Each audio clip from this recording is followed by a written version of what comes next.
Baik Bu. Alat tulisnya disiapkan ya. Ya Bu. HP-nya semuanya ditaruh di dalam tas. Diperhatikan. Assalamualaikum warahmatullahi wabarakatuh.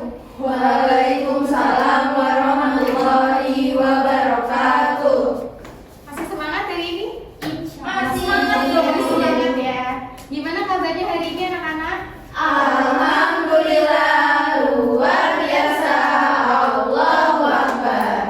Oke, bagus sekali. Nah, hari ini kita berdoa terlebih dahulu ya. Untuk ketua kelasnya, mohon dipimpin untuk berdoa. Sebelum mulai pembelajaran pada hari ini, apa baiknya kita berdoa terlebih dahulu? Berdoa dimulai. Doa selesai. Terima kasih. Nah, sekarang Ibu akan presentasi dulu. Hari ini siapa yang tidak masuk? Jasinta. Kenapa, Mbak Jasinta? Sakit, Bu. Jasinta sakit. Terus Mbak masih Dispen, Bu. Oke. Untuk Mbak Tata kita doakan semoga Mbak Tata cepat sembuh ya. Amin. Oke. Bismillah, Ibu buka PPT dulu ya, anak-anak.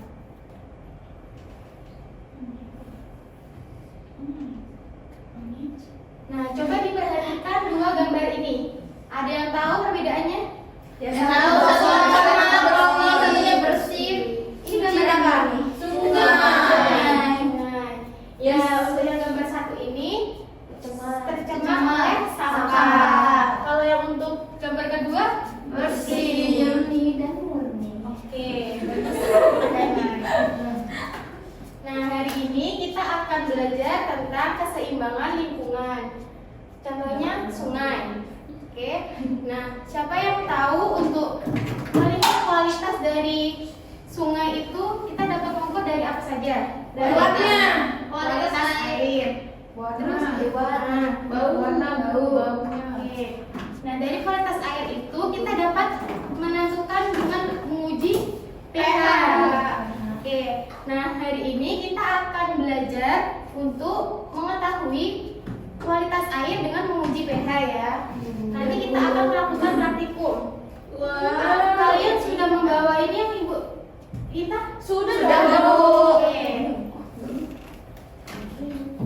Nah, tujuan dari pembelajaran kita hari ini yaitu kalian dapat mengetahui konsep keseimbangan lingkungan dan faktor-faktor penyebab perubahannya melalui kegiatan diskusi dengan teman sekelompok kalian. Kemudian, Ibu punya video. Kalian saksikan terlebih dahulu ya. Iya, ya.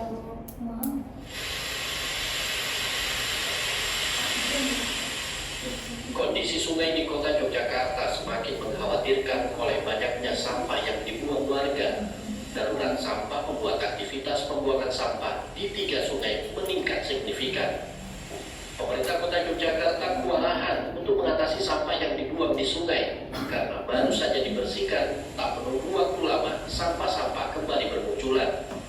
Di satu titik sungai saja, dalam waktu sekitar 2 jam, sampah yang diangkat bisa mencapai 4 ton. Dari 4 aliran sungai seperti Sungai Gajah Wong, Sungai Binomo, dan Sungai Beling, dampak yang paling parah banyaknya sampah berada di aliran Sungai Jodi.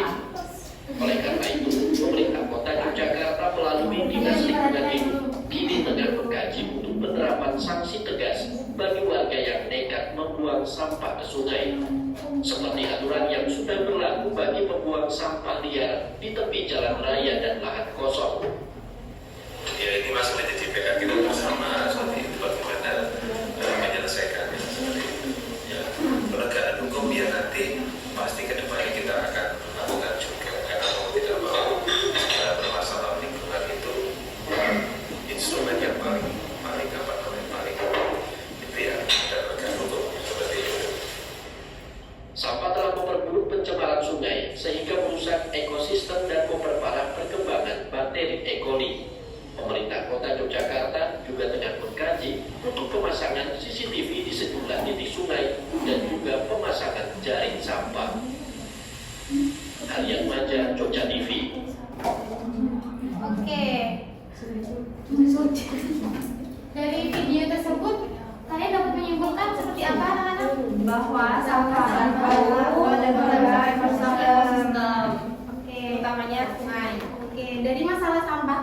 ada kali code. Nah, sekarang kita akan melakukan kegiatan kalian duduk di tempat kelompok masing-masing, dibagi menjadi 2 kelompok. Ini sudah Ibu. Oke, satu kelompok berarti ada yang 4, ada yang 3. Jessy, jadi kalian dulu ya. Jessy ngomong dulu sama saya. Nah, ini kodenya. Pak, harusnya bertanya tuh. Udah, nanti dilanjut lagi. Nah, ini Ibu punya LKPD. Isinya ada petunjuknya juga. Ada materi pengantarnya, nanti kalian bisa dibaca sendiri ya anak-anak. Nah, untuk alat bahannya juga sudah siap semuanya? Sudah. Oke, untuk langkah kerjanya yang pertama didengarkan. Kalian menyiapkan sampel air. Nah, Ibu ini membawa 3 sampel air. Apa aja itu, Bu? Ayo, ada yang satu Mbak? Ada air sungai, Bu. Nah, ini ada tulisannya. Oh ya, ada sungai. Sungai Cudi. Terus ini ada air keran ya. Oke. Terus yang terakhir ada air mineral. Oke, kita akan menguji ketiga air ini yang berbeda-beda. Nah, kemudian kalian ada yang tahu ini apa? pH. Oh, pintar. Jadi kalian sudah tahu ya, ini adalah pH indikator untuk mengetahui pH. Oke, kita akan menguji ketiga air tersebut. Bu, gimana? Boleh? Ini kan cuma satu, jadi gantian ya kalian. Iya, Bu. Untuk kelompok satu dulu atau berdua dulu ini ambil airnya? Kelompok 2 ini ya. Ini Mbak, dituang dulu airnya. Segini setengah aja gitu. Nih kalian bertiga kan? Nih 3. Ada air juga. Minum lah. Seru jebur ke sungai aja. Nggak bisa. Gak ada sungai di sini. Ya kan, siapa yang mau dapat kamu? Oh iya, ini kan 3 gelasnya ya. Iya, Bu. Dikasih label satu-satu, dikasih nama. Untuk ini air apa? Air keran. Kemudian ini air minum. Terus yang ini air mineral. Itu Ada yang bawa label? Kelompok gede banget. Ada yang punya label? Dikasih label ya. Air mineral. Ini air apa nih? Air keran. Aku baunya air ini. Kayaknya emang iya mineral. Iya. Air sungai. Sungainya yang mana? Ini air sungai. Itu. Ini air minum. Kamu Ini air apa tadi? kelompok 2 dulu boleh? Iya. Ambil 3 ini. Nggak tahu ya namanya. Wangi sabun. Nah, ini cuma nanti kalian cek aja di sini ya. Oke, menunjukkan angka berapa nanti dicatat di LKPD-nya. Nama anggotanya jangan lupa. Ini untuk air. Mau Makan loh. Ambil aja. Ayo, jangan berebut. Kita mencatat ini dulu. Mau satu-satu. Air apa ini? Keran. Keran. Aku air sungai. air sungai dia. Air mineral. Yang mana ini? Air mineral. Keran yang mana? Keran. Oh iya, pintar. Gitu caranya. Nanti ditulis di sini ya, nanti. Nah, ini di belakangnya Mbak. Ini itu bahan makannya berbeda Tadi sama sama ini ini ya. ya? Iya. Pinjem dong. Pinjem dong. Gantian ya. Aku 3. Untuk air sungai 3. Cepat-cepat. Aku 6. Aku mineral 6. Mineral 6. Keran 6. Terus perubahan pH-nya berubah ya? Apa? Totalnya berubah enggak? Berubah warna. Ini kondisinya kalau kurang dari 7 berarti Asam. Nah, ditulis ya. Kelompok sini kayak mana? Baru ngambil dia. Oke, jangan lupa itu nanti soal yang di bawahnya dikerjakan juga ya. SY 3. Ada SY 3. Nggak boleh. Itu air kotor. Mineral 6. Oke.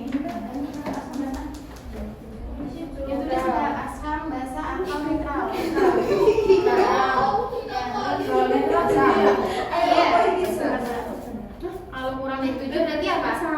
Ini dong. Dikerjakan dulu.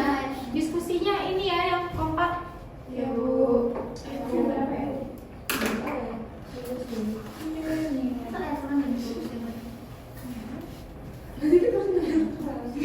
Ini di Jepang tuh.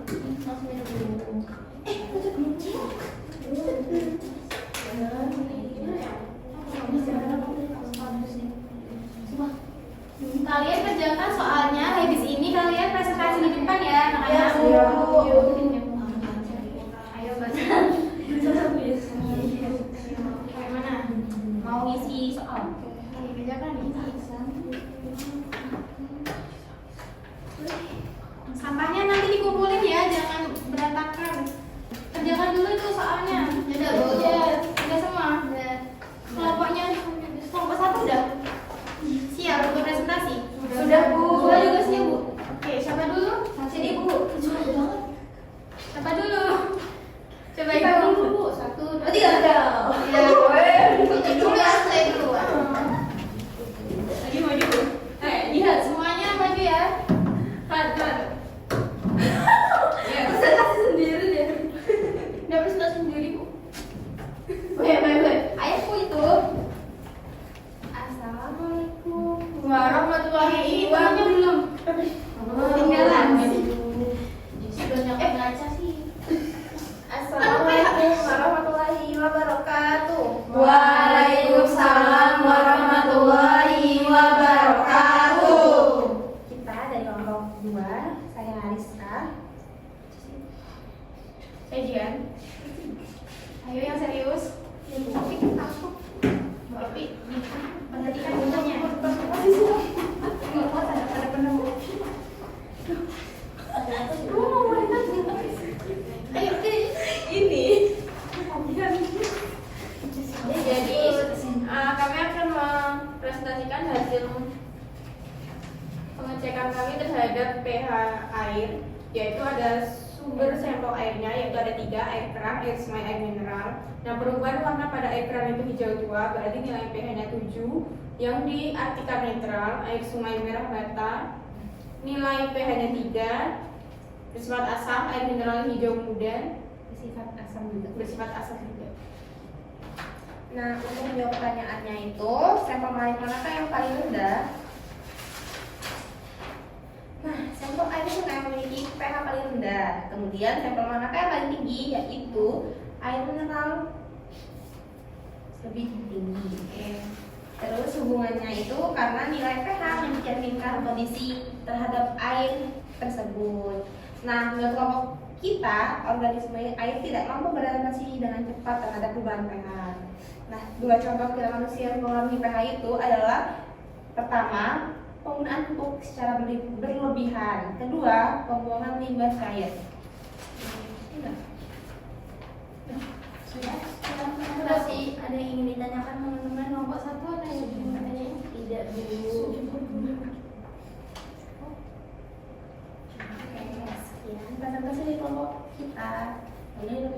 Wassalamualaikum warahmatullahi Wabarakatuh. Waalaikumsalam warahmatullahi wabarakatuh. Beri aplaus kepada kelompok 2. Kelompok 1 lagi Bu. Bu aktif Bu. Ganggu saya Bu. Kelompok 1 lagi majukan Bu. Ya. Oke, maju guys, maju. Opi, ya banget sih Opi. Kurangi Bu nilai Opi Bu. Maaf ya Bu. Assalamualaikum warahmatullahi wabarakatuh. Kami dari kelompok 1 dengan angkatan saya sendiri Azharia. Saya Maria Fitriani. Saya Ayah. Kami akan menjelaskan hasil dari pengukuran pH yang telah dilakukan. Nah, dari pengukuran hasil pengukuran pH air yang kami lakukan, kami mendapatkan data sebagai berikut. Yang pertama, air keran itu perubahan warna kertas pH-nya itu berubah, nilai pH-nya 6, kondisinya itu asam. Yang kedua itu air sungai berubah, nilai pH-nya 3, kondisinya itu asam kuat. Yang ketiga ada air mineral, perubahan warna kertasnya itu berubah dan dia nilai pH-nya 6 dan dalam kondisi asam. Nah, terkait pertanyaannya sini Sampel air manakah yang memiliki pH air rendah atau asam? Nah, sampel air sungai, terutama yang dekat dengan area pemukiman atau industri, memiliki pH rendah karena terpapar limbah. Yang kedua, sampel air manakah yang memiliki pH air yang tertinggi? Air keran yang sudah diolah oleh PDAM cenderung memiliki pH lebih tinggi atau basa karena telah ditambahkan bahan kimia penyeimbang. Yang ketiga, bagaimana hubungan antara nilai pH air dengan kualitas lingkungan? Nilai pH air adalah indikator kualitas lingkungan perairan. Air dengan pH normal mendukung kehidupan organisme air dan menunjukkan lingkungan yang sehat. Sebaliknya, pH yang ekstrim atau terlalu asam atau basa akan menunjukkan adanya pencemaran dan berpotensi membahayakan ekosistem.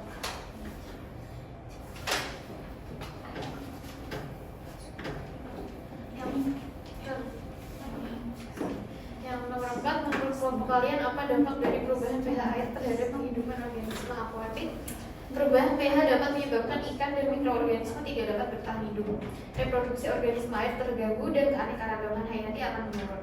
Dalam jangka panjang, perubahan ini dapat menyebabkan rusaknya rantai makanan di ekosistem air. Sebutkan 2 contoh kegiatan manusia yang dapat mempengaruhi pH air di lingkungan. Yang pertama itu membawa deterjen atau bahan kimia ke saluran air, terus menimbun sampah di tepi sungai yang kemudian mencemari air saat dibuang. Sekian presentasi dari kelompok kami. Apakah kelompok 2 ingin menanggapi atau bertanya? Oh, ada yang mau tanya? Sebenarnya tidak ada, tidak terbentuk. Oke, cukup Mbak.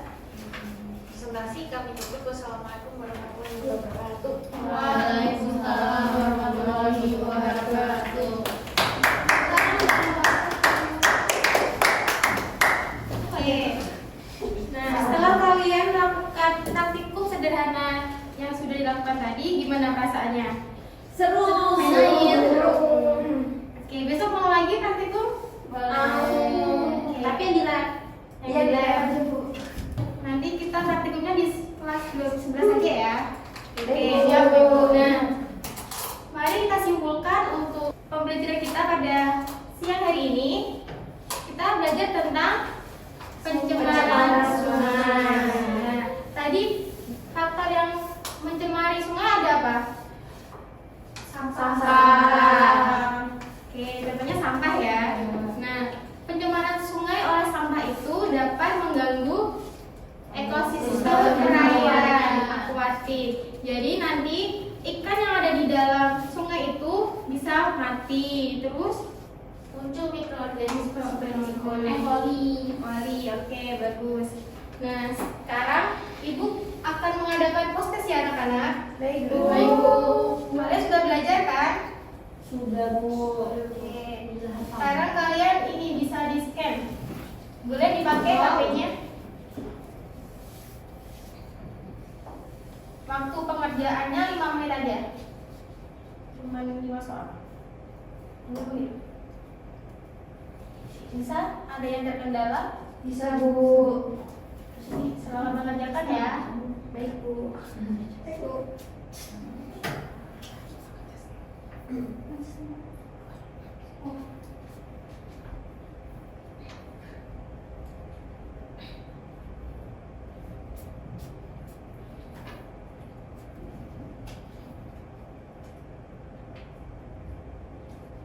Dikerjakan sendiri-sendiri ya.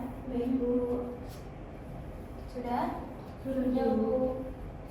Oke. Dikumpulkan ya. Itu Sudah, Bu. kirimkan. Di SS, Bu. Kalau untuk pribadi nggak apa-apa. Boleh aja, Bu. Boleh. Ya, Bu. Boleh aja Bu. Itu kalau dilihat sebetulnya malu. Nilainya pada bagus-bagus apa jelek-jelek? Bagus. Oke, bagus. Jadi anak-anak, untuk menutup pembelajaran pada siang hari ini, untuk ketua kelas bisa memimpin berdoa. Sebelum mengakhiri pembelajaran ini, kami kita berdoa dimulai. Berdoa amin.